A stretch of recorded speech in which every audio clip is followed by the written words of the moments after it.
Plastic furniture. No family photos. No clutter. Just silence.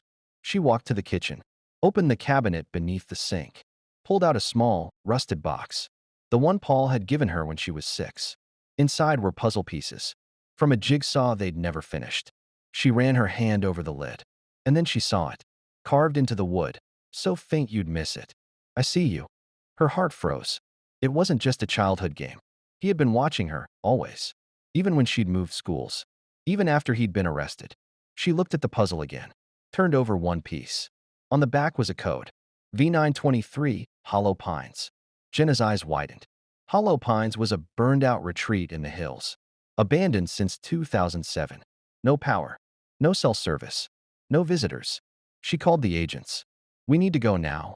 Within the hour, 2 helicopters cut through the sky.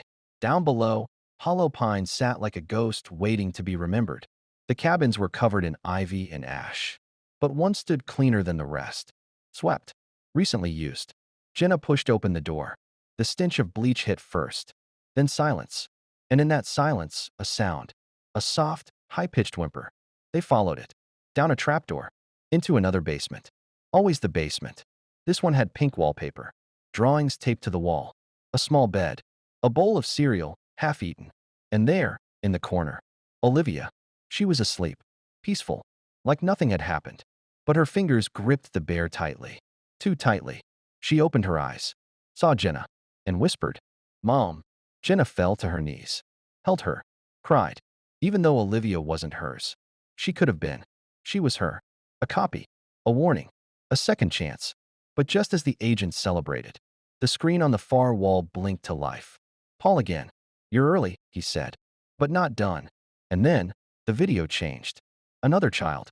This one a boy. Same room. Same setup. And a new name on the tag. Number 010, Marcus. The team froze. Jenna stood. Her face hardening. Paul had never stopped. And Olivia wasn't the last.